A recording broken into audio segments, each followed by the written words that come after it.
What's up, Canada? This is Etienne from Signatures, and I'm just checking in on you. How are you? Do you know what day it is today? It is Thursday, April 30th. It is officially the last day of possibly the longest month of our existence. Congratulations, everyone. We made it. A huge thanks to Jen Manuel, the fisheye sister herself, for joining us on the program yesterday. It is always a great pleasure to get sort of a peek inside the mind of such a talented creative. So we appreciate her insight, and you can catch her episode and all previous episodes of Just Checking In on our YouTube channel. All you got to do is tap the link in our bio. Joining us today is another artisan who I would say represents the absolute pinnacle of her craft. She is a fine jeweler and a metalsmith, and she has the best hair in the game. Very excited to check in on Pilar Agueci. Let's bring her in. Hi. Hello, my friend. How are you? Hello. How are you? I'm great. How are you? Excellent, excellent. Thank you very much for joining us today. How's the weather in Montreal? So today, uniquely, it's raining, but it has been so beautiful here for the last little while. The sun has been shining. It's warming up. It's really nice. So those May flowers are on their way. Yes, yes, absolutely. Terrific. So Pilar, all things considered, how are you doing these days? So how am I doing? I'm doing pretty good. I'm doing pretty good. Things in the shop are going well. Mhm. Online sales are great. Obviously, I miss seeing people a lot. Yeah. I'm a very social person, so I miss people coming in. I miss my clients. I miss employees. So that's been Mhm. tough. Mhm. But otherwise, it's been pretty good. I mean, I've got a lot more time at home with my daughter, which has been lovely. That's awesome. We're cooking a lot. Nice. Yeah, it's been Maybe pretty. we can touch on that in a bit, but Yeah. just from a business sense, like how has this pandemic affected you guys? I saw that you're doing local drop-offs, which is cool. Yeah. And you're saying you're still getting some love with the online sales. Yeah. So we are still doing some sales online. That's going, I mean, I think we have to expect that things are going to be much slower. They have been slower, especially since this is usually one of our busiest seasons as we're going into wedding season. Of course. Many people have had to cancel their weddings. Yes. Not getting the same kind of orders as we have in the past. However, we are getting a few online orders, and I'm grateful for every single one. So I can say that's going really well. We are doing local drop-offs. That's been nice. It's been a great opportunity to get outside, do a little bit more running, a little bit more walking, and spend time again with my daughter and those that I love. So that's been really, really nice. But in regards to business, it is slower. I think that that's a given. I had to close my doors, so my door is not open to the public, and I miss that a lot, and that cut sales for sure. But there are other ways to be creative and to generate revenue, so. Absolutely. Love that. Love that state of mind. Yeah. We have a great comment that just came in that says, as every day ends, we're one day closer to this being over. Yeah, absolutely. Absolutely. Very cool. Let's take it back, Pilar. I want our Western audience to get to know you a little better because Okay. we've got a lot of fans in, the prairies and Edmonton and all that. So, how long have you been on this path as a jeweler slash metalsmith, and what led you down the path to begin with? Okay, so I have been making jewelry for almost 20 years. So Wow. 17 years now. Okay, impressive. Before my 40th birthday, I will have been doing this for 20 years. So that's kind of crazy. That's amazing. Makes me feel old, but accomplished at the same time. Oh, for sure. So that's good. That's good. I originally wanted to be a fashion designer, actually. Okay. I went to a fine art high school. It was a program in Langley, BC, just outside Vancouver. I am Mm-hmm. in Vancouver. Mm-hmm. And I wanted to be a fashion designer. So I love to draw and I love design. I love shapes and colors and contours and lines and putting all of these things together in a three-dimensional way. Mm-hmm. And I ended up to the Ontario College of Design in Toronto.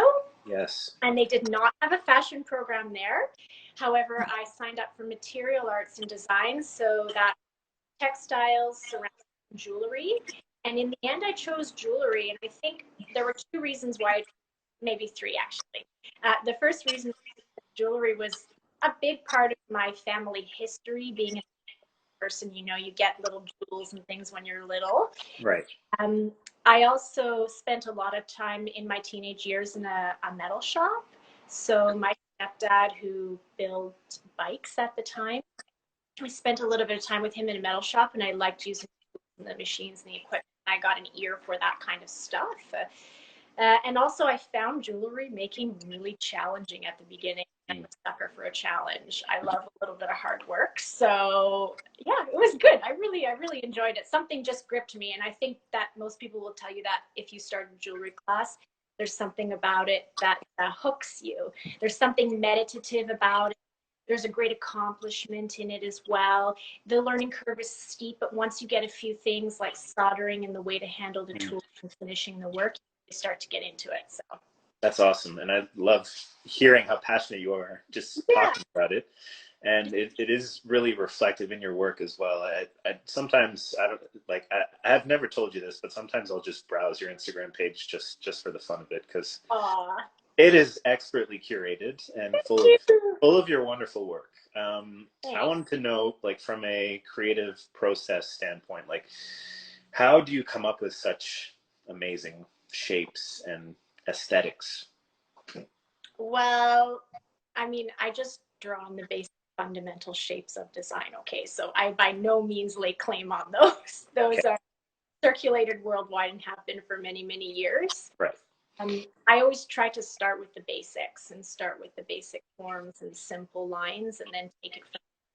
I also try to materials speak a little bit more for themselves. So a few years ago, I was using less stones. I didn't have the same access, wasn't producing everything the same way. So I was using more metal, and I guess I was more of a metal worker, a metalsmith at that time. Right. And I'm doing a lot more stone setting. In fact, in 2019, I started teaching myself how to stone set. So I've been working on that. That's kind of a personal and professional project at the same time. Nice. But yes, I've been trying. I always try to keep it simple to start and then become more complex with the integration of other materials and other forms, other design elements as well. Does that answer the question? Totally. I love it. Okay. And then I know that that you use ethical gems. Is that correct? Yes. So what drew you to using ethical gems, and where do you source them? So depending on what gems they are, we'll classify what level of ethical they are. I have bought jewels from jewelers who have retired, so I've taken over some of their old collections. So those pieces aren't necessarily ethically sourced. However, they are being recycled in a way. Instead of being thrown out, they're being purchased again and then reused in new pieces. I also work with a really amazing diamond supplier who works in Vancouver called Misfit Diamonds. And they work with a lot of Canadian sourced stones, as well as stones sourced from other places in the world where they work very closely. I also work with a great company here in Montreal, Pierre de Charme, and they work really, really closely with all of their stone suppliers and have visited many of the mines where the stones are being excavated. So that's been great. That sounds like you have a lot of really tight and very cool relationships with your suppliers. Yeah, I think that's one of the best things about, well, maybe that goes to that special question that you have later about the signature, which we'll leave for later. No, yeah. We appreciate that.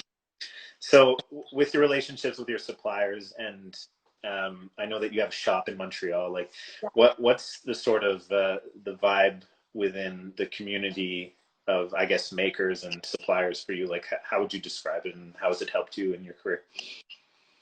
So what's the vibe? Well, for sure, I feel like I have a great network of people that I can reach out to if I need something or want to bounce ideas off someone, or perhaps if I want to do a collaboration with somebody. I do feel like the community in Montreal is really tightly knit. I also feel like everybody has skills to offer. Right. Sometimes, you can reach out to somebody who's a traditional leather worker, but perhaps they know a little bit about graphic design as well. So then you can collaborate and bring in your skills to produce something even more interesting. Yeah. But I think definitely Montreal has a really fantastic network of creators and bloggers for producing, and that's why I think a lot of artists live here. For sure. It is a city like no other, as we both know. Yeah. I noticed recently you donated 10% of your online sales, I believe, to the Native Women's Shelter of Montreal. So that's really cool. Do you want to talk about what made you want to give back to that organization and give back in general? Giving back in general, I think I had a little bit of a feeling. Okay, I'm going to describe this. I think it makes sense a little bit, but around Christmas time, sales pick up. Okay. Yeah.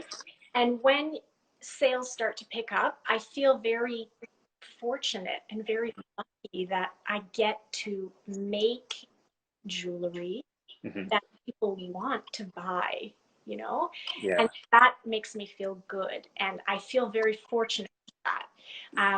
There are times also that at that time of year, I feel a little bit like there are people who are less fortunate who would be able to have some help, and I feel like I can help a little bit. So at this time of COVID, I guess it's a bit of a struggle for small business, but it's a struggle for a lot of people. I think there are a lot of families who are struggling right now as well.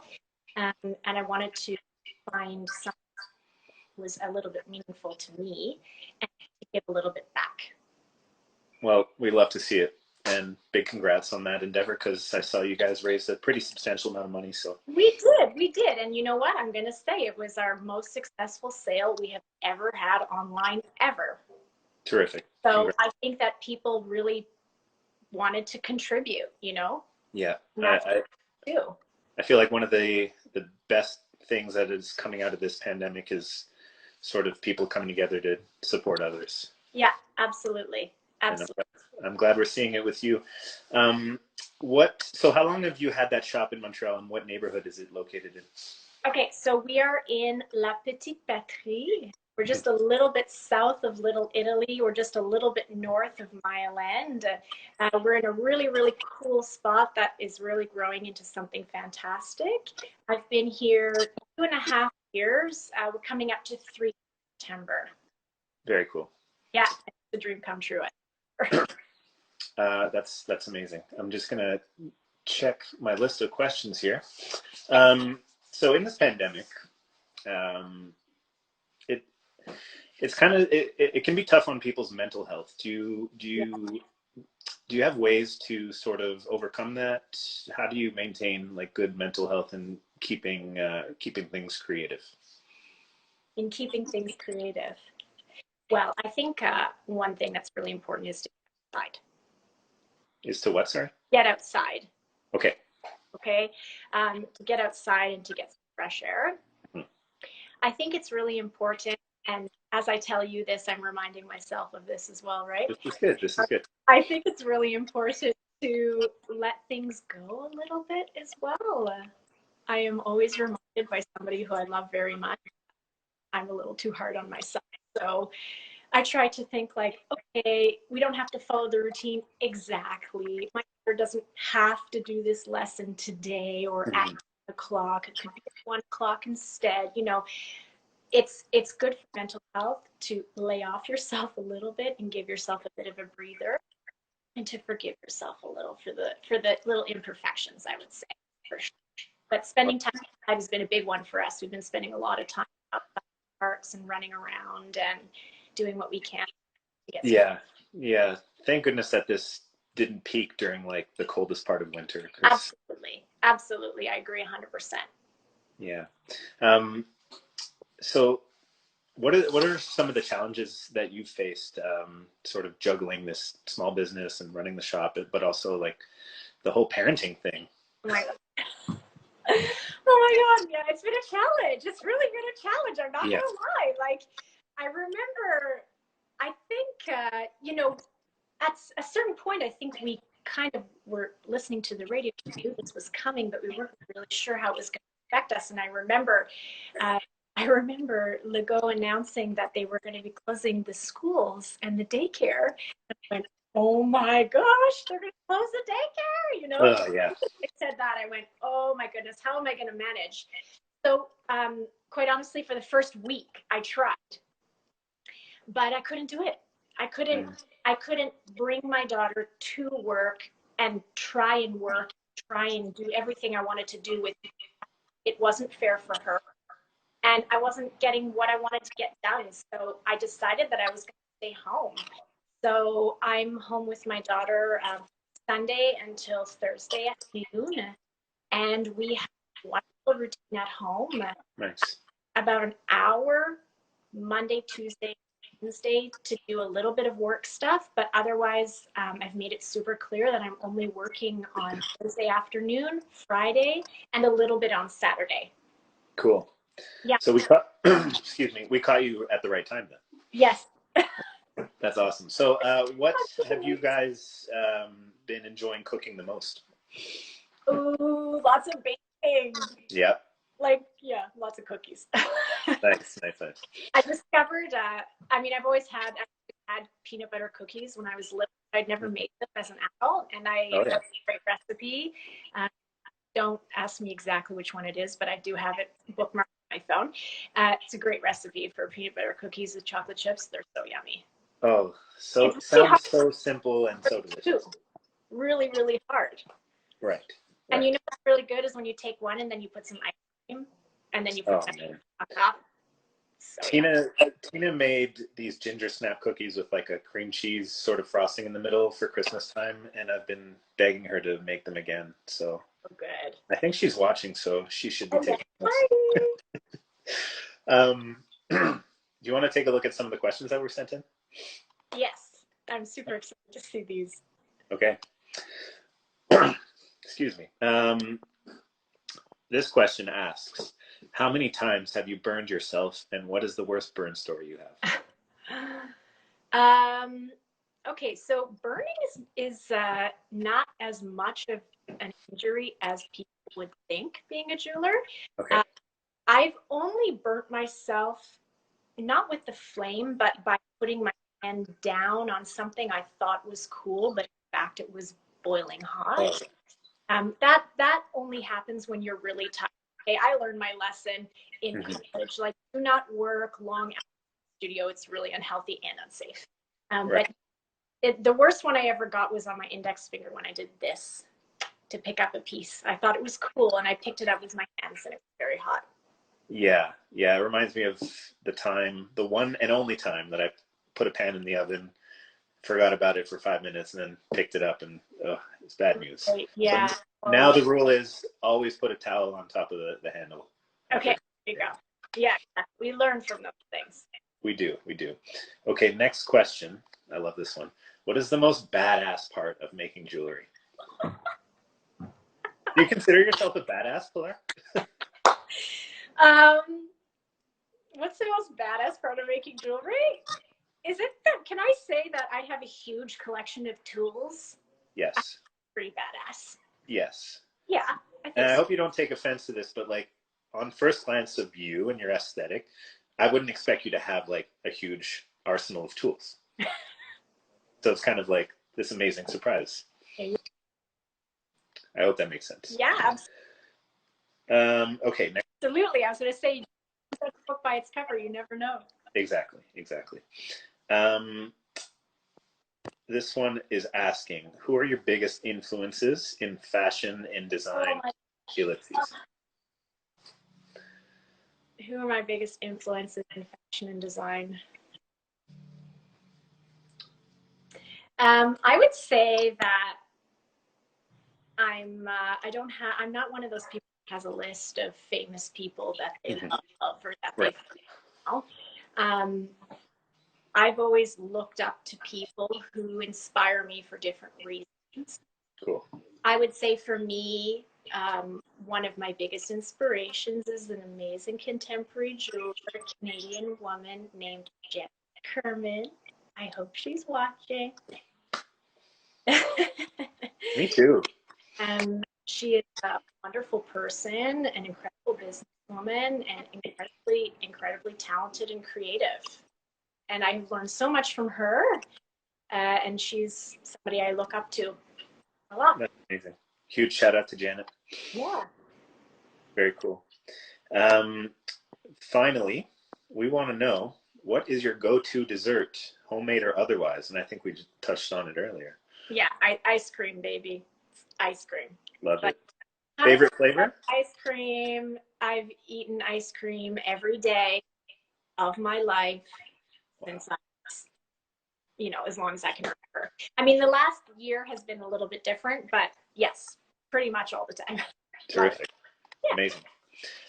And I had a question for you because you once told me that you and your employees listen to hip hop in the shop. So I want to know, being a huge hip hop head myself, can you give me a top 3 to 5 favorite rappers? Maybe now, maybe of all time. I always keep a list in my back. Right now, who my favorites are? Yeah. Travis Scott. Yes. Frank Ocean. Love it. And I'm going to throw something in there that's not hip hop at all, but who I love at the moment. Harry Styles.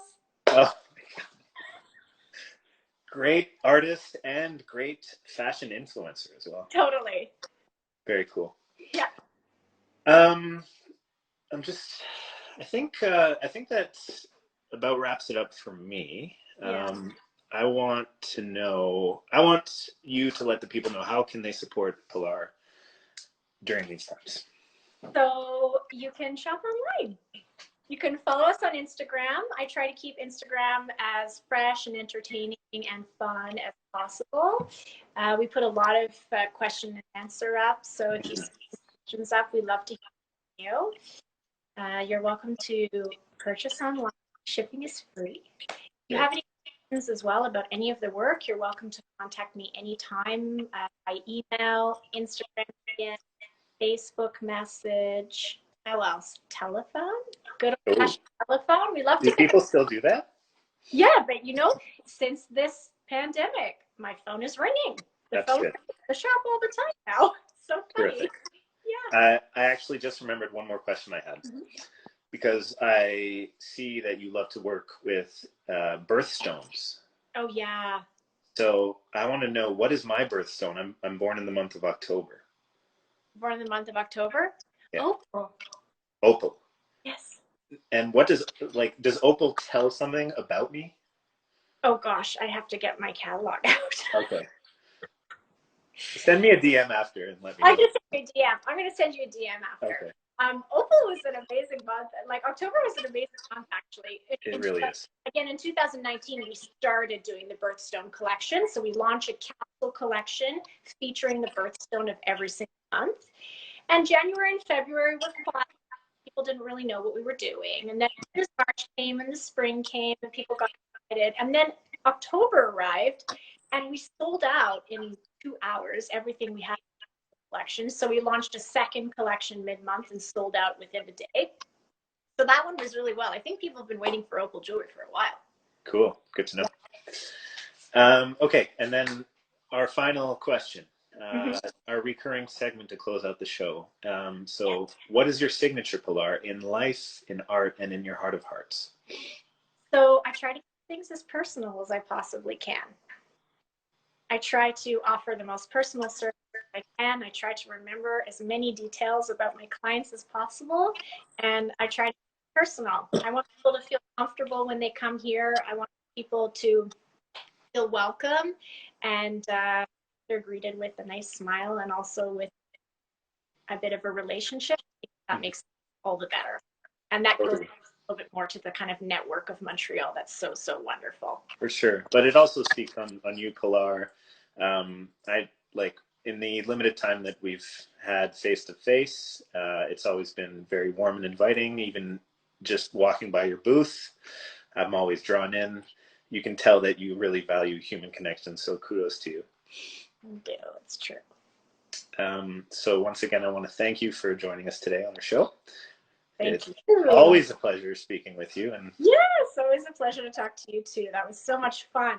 for sure. And keep creating, keep baking, and I Keep hope to see those cookies.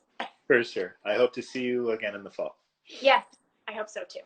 All right, take care, All Pilar. the best. Take care. Thank you to everyone for tuning in, and we'll catch you later. Bye. Bye.